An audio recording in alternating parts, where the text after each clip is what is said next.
Thank you so much for watching this online video tutorial. Like, comment, and share, as well as subscribe to our channel at Good Better Best Online Video. But hello, great nights, welcome to a splendid evening here in the Mother City, where we are located, yes.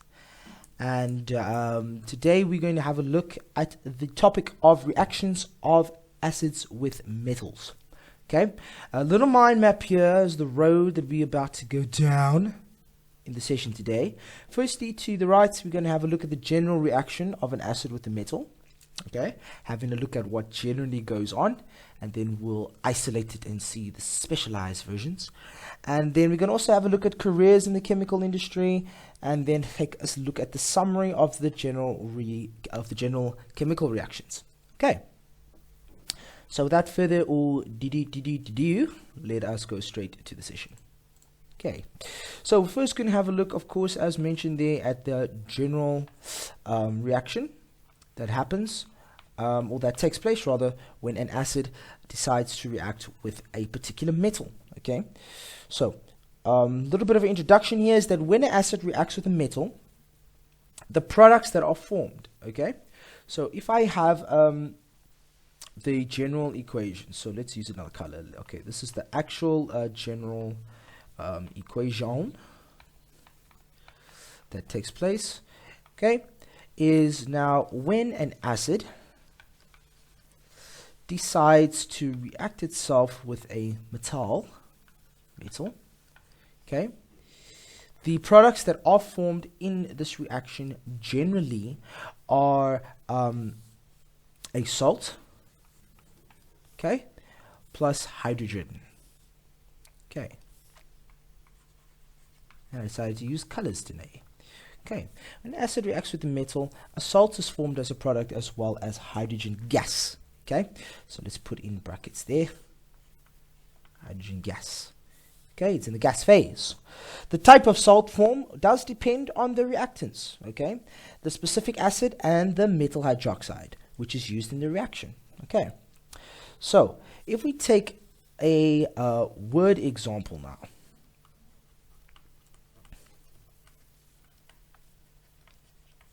Okay, a word example. Okay, let's generalize it maybe. Let's take hydrochloric acid.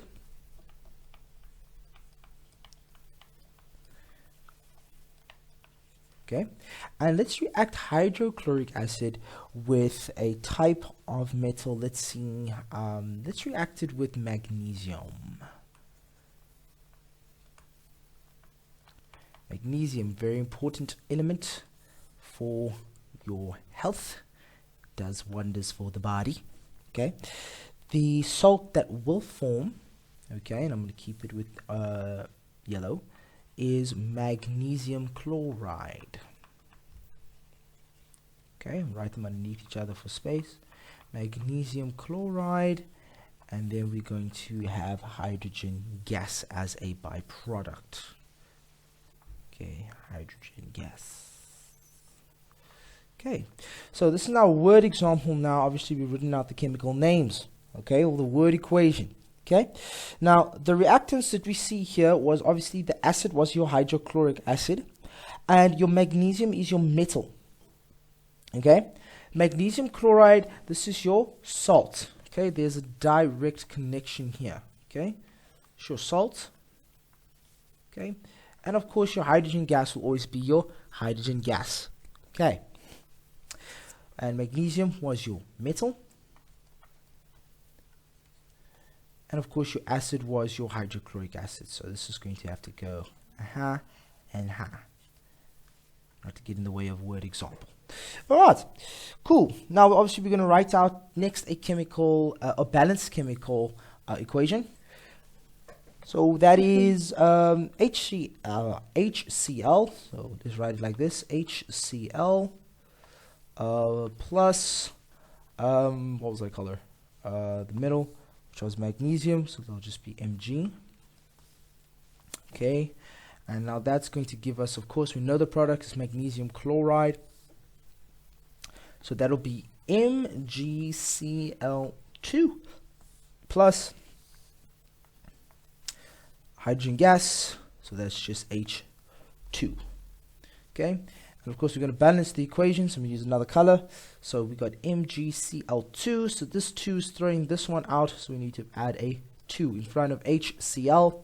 Also we have 2 hydrogens and we only had 1 here, so now we got double of everything. Magnesium still stays the same, so of course we can deduce, we don't have to write this, this is just for educational purposes, but we can deduce now that this equation is now balanced. Okay, and we all should have a very nice holiday at the end of the term. Okay, so this type of reaction that we see above is not an example of a neutralization reaction, okay, because metals are not bases, and of course no water is formed. Okay, but so this is not an example of neutralization. So when you see this type of reaction forming, it's not a neutralization reaction. No water is being formed, just pure hydrogen gas. But most metals will react with acids. Okay, some metals such as your example magnesium, which is Mg, and your sodium, which is Na, react very quickly and violently. Okay, so these react quickly and violently. So in other words, it's not a pleasant reaction. Okay, let's just make this as a note. Violently with metals. Okay, whilst other metals such as zinc and lead, okay, zinc, Zn, and lead, which is Pb, all right, they react more slowly. Okay, so it's more of a pleasant union or reaction or exchange between the two, whereas the top, magnesium and sodium, very quick and violent reaction, almost no time to even have a look at the reaction because we're reacting so quick. All right, cool. So that's just obviously for knowledge purposes. Okay, there is a another type of test. Okay, we call it the popping test. Okay, that we can use to check if the gas given off is actually hydrogen, right? So know the general formula, generally that hydrogen gas must be given off, all right? But there's a test that we call popping, okay? Now, what happens with popping is that if you hold a test tube containing hydrogen over a glowing splint, you will hear a small popping sound. I couldn't do it. Well, that's like normally what happens when you pop a lid. Which shows that hydrogen has combined with oxygen in the air to form water. Okay, let's see if we can go have a look at a apparatus of this little popping test. Okay, obviously I see it here in the textbook, but I mean, like, obviously I don't have the textbook online here. So let's just check if we can go find a little popping test apparatus quickly. Give me one moment. I will say that with the popping test, what's important is to wear safety glasses and a laboratory coat, okay?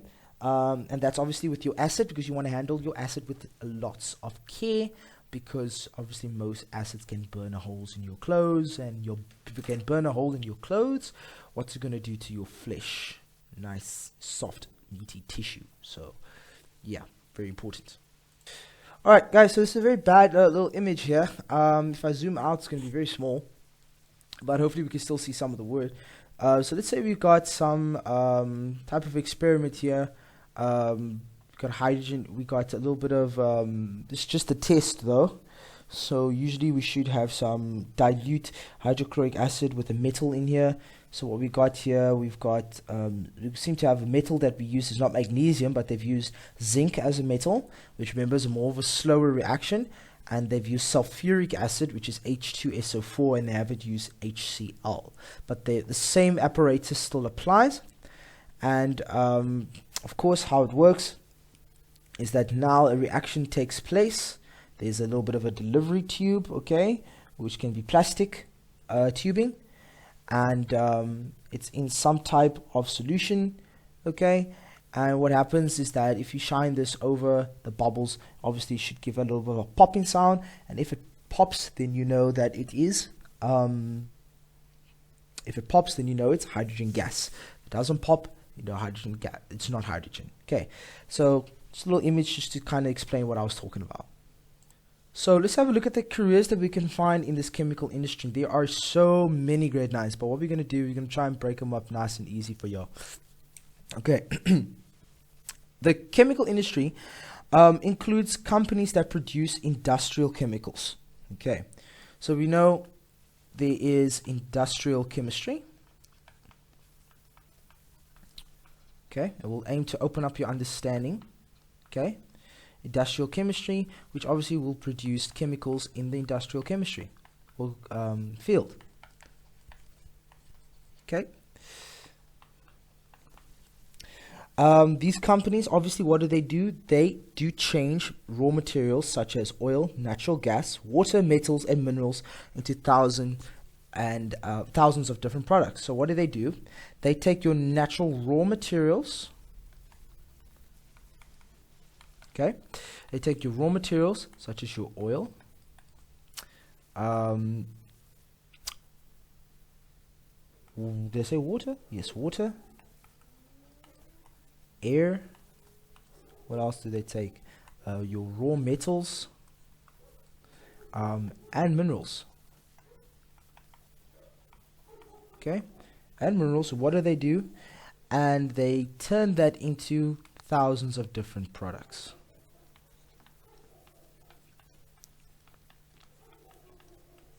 Okay, that can obviously be further used as a, in inverted commas, another raw material to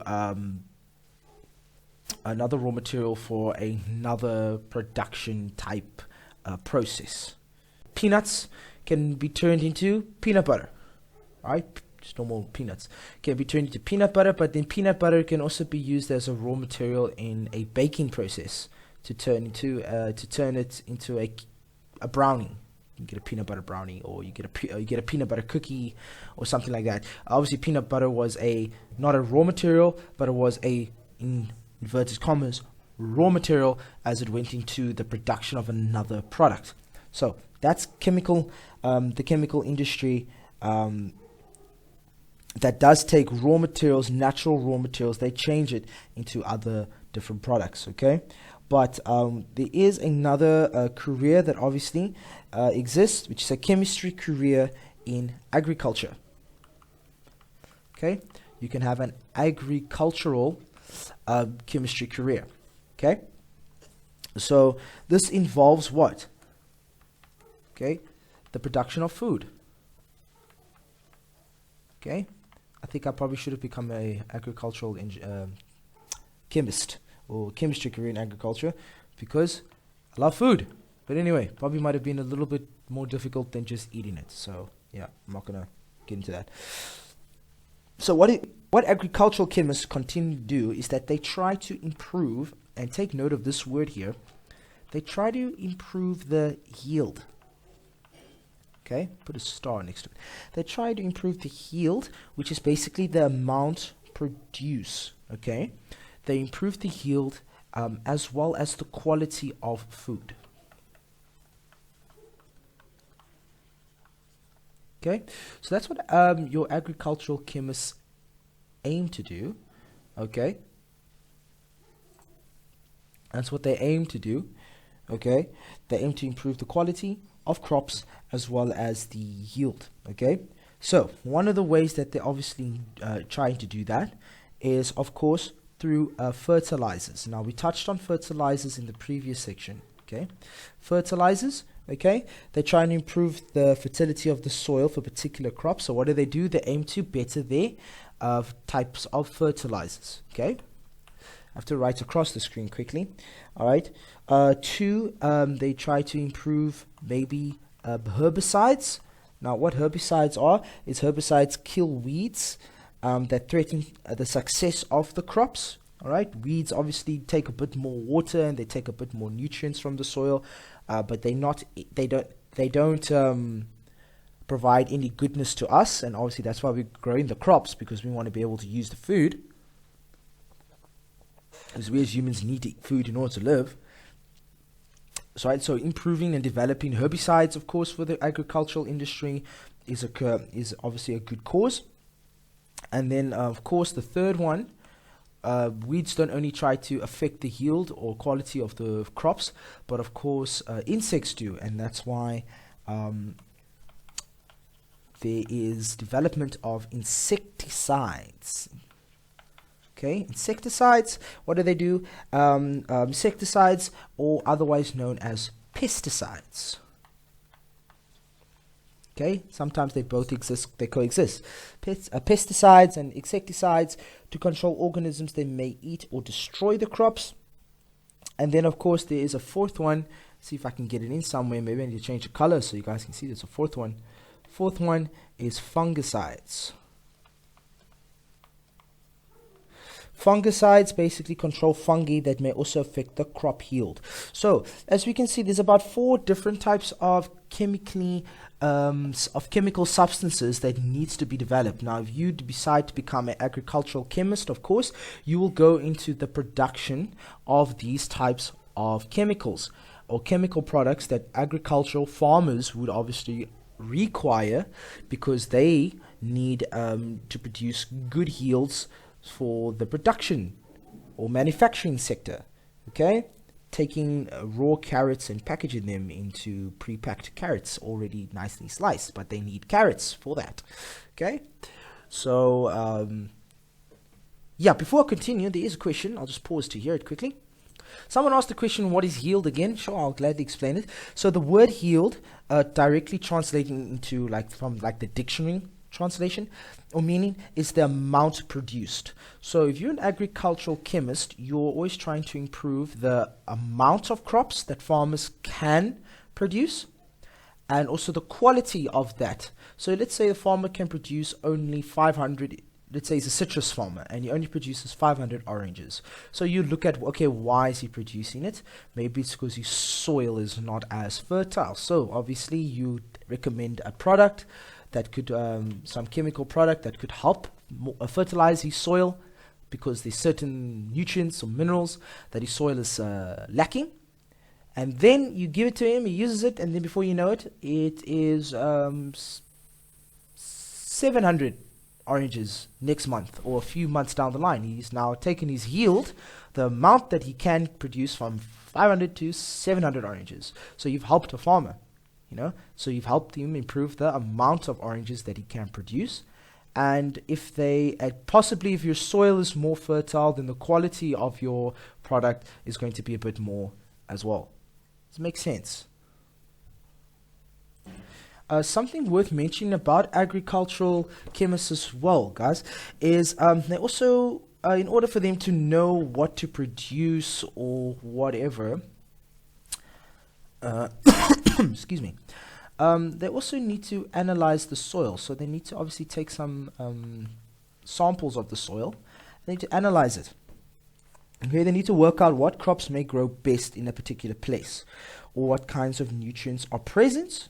Okay, so they're looking for, of course, 2 things. They're looking for nutrients that are in the soil. You don't want to overload it as well, right? So nutrients that are present, and possibly be able to determine what nutrients are lacking, right? What are missing from what is missing from the soil.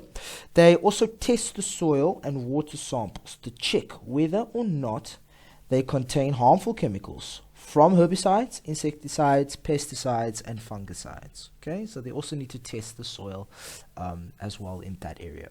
Okay, so definitely, I wouldn't say it's a complicated job, but it's definitely a job that does require commitment, and you got to know what you are doing, of course.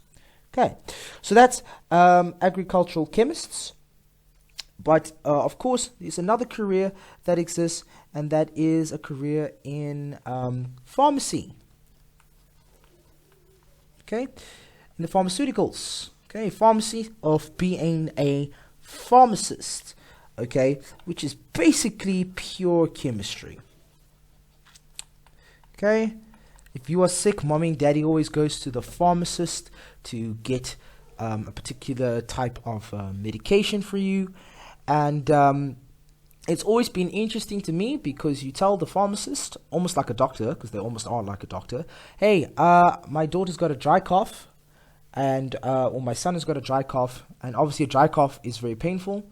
A wet cough is a little bit more, well, it's better than a dry cough, but I mean, like, a cough is still a cough and annoying nonetheless. But a very bad dry cough can obviously be very painful on your chest and your throat. So, pharmacists will just immediately know what type of medication that you need,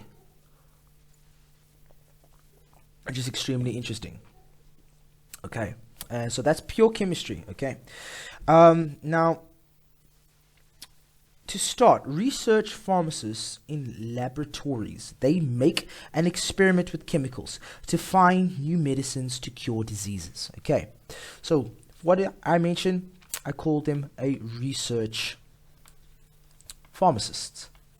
Okay, so we must distinguish, there's more than one. Okay, so research pharmacist, okay, you find them in the labs, laboratories.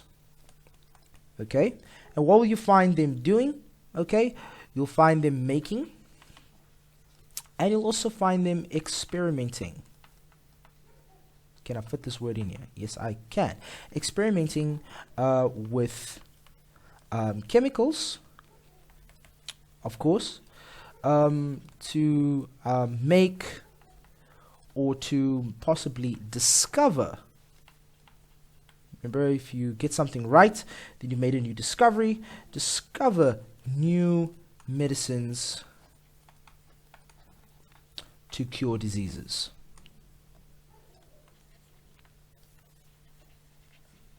Okay, to cure diseases. Okay. And then, of course, you get pharmacists who work in hospitals. So, obviously, you get clinical and hospital pharmacists. Okay, clinical or hospital pharmacists, or shops. Because what they do, they work in hospital pharmacists, or they work in hospitals. You find them in clinics, and you find them in shops. And what they will do is they would, this is a new word, dispense. Okay, dispense medicines. Okay, now dispense basically means to give out. Okay,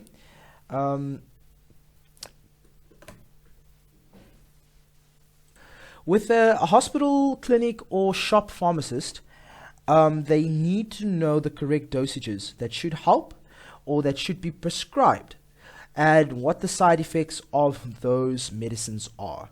Okay, if you do become a hospital pharmacist or a shop pharmacist or a clinical pharmacist, you must know the correct dosages. Okay, I do have a friend who is a pharmacist. She's not a research pharmacist, but she is a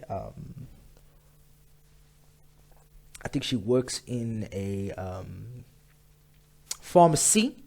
Sorry, that's also the term, pharmacy. If you want to go to the pharmacy, like a Dis-Chem or something like that, or a pharmacy. I'll give a name that I know in the Plumstead, Southfield area, Blackburn. That's just a pharmacy on its own, where you can go in there and get any type of medicine that you need. Okay, so a career in chemical engineering. Now, what chemical engineering is, this is the branch of engineering that deals with design, construction, and operation of machines and factories that use chemical reactions to solve problems or make useful products. So, chemical engineers, okay, what they do is, one, they need to be finding new ways. Okay, finding new ways, or finding ways to make new products. Okay, that's the first thing they need to be doing, is to be finding ways to make new products from raw materials.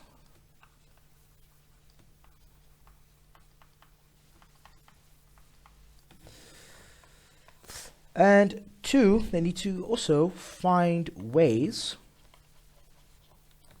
okay, to change one material change one material into another useful form. Okay, or I'll just say to another form that is obviously has to be useful, otherwise no point in changing it. Okay, so that's chemical engineering. Okay, if you become a chemical engineer, you can obviously get a job at the Koeberg Power Station, okay, which is obviously also used to power parts of our city.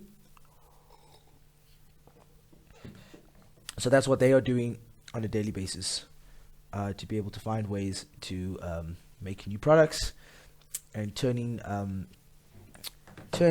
obviously raw materials into new products as well, and obviously trying to find ways how to change one material into another useful form, okay, instead of just discarding it or destroying it.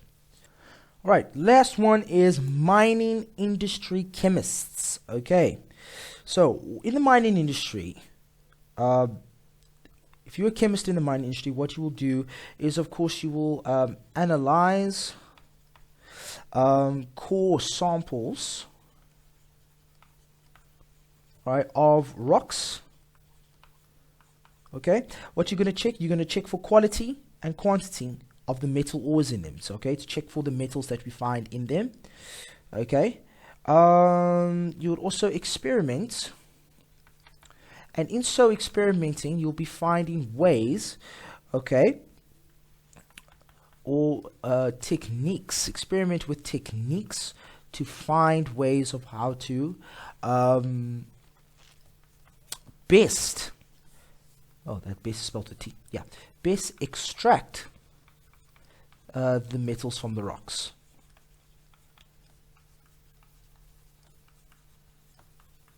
Okay, that's also what you will be doing if you decide to become a chemical or become a chemist in the mining industry. You will also test the quality of the metals, okay, after it's been refined or been extracted. If it's no good, if it can't be used, of course, discard it. If it can, keep it. Okay. And when you're going to discard them, you need to design ways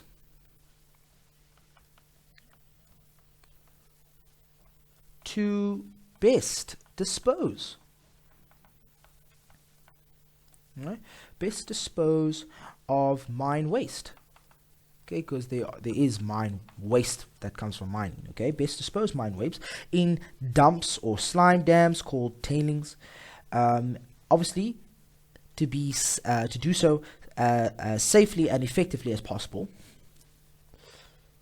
And then, of course, you need to do tests to check the levels of poisonous chemicals in mine tailings. Okay, which is slime dams. Okay, so you need to conduct tests. Tests to check poisonous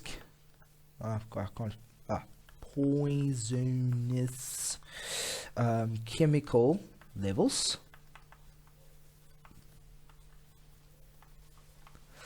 that is in mine tailings,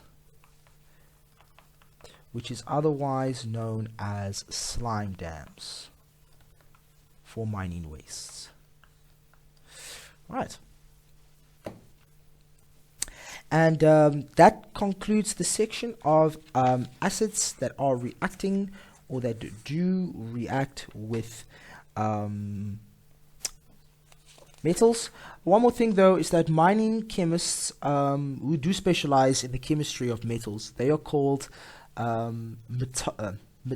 metallurgists, okay, spelled with the U, and I'll add that word in here just as a little bit of a note. Obviously this is something one can also find on Google.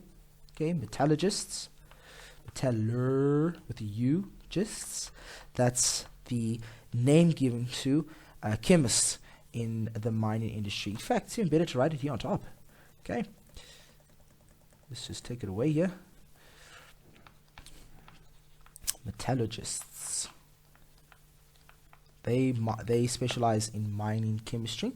Okay, or the chemistry of metals. from the mines, and they obviously check for that the refining procedures are producing the best results. Ways, obviously, you refine the metal from a rock, extracting it, and they try to find ways to improve and also increase the production of the pure metal. Okay, boys and girls, to become a chemist in the chemical industry, you need to do a degree, of course, or diploma in chemistry at a university or technical college.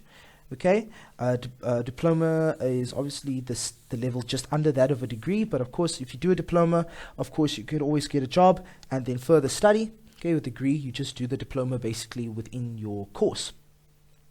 Postgraduate studies, you get honors and masters, and that does enable chemists to specialize in their field of chemistry, such as metallurgy.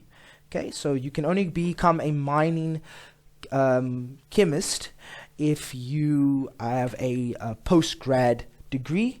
I'm not sure if with honors, but I definitely know if you've got masters, you can specialize because you've obviously taken your general degree and you have obviously applied it in one particular avenue. Okay, so it does take a bit of time. It will take some time, but eventually once you got that going, got that down, you'll be sorted, you'll be cool. Okay, but that does conclude obviously the session for today on acids with metals. Okay, and also the topic on matter and materials, we put that to bed now. We go back to some biology in the next session. For more video content.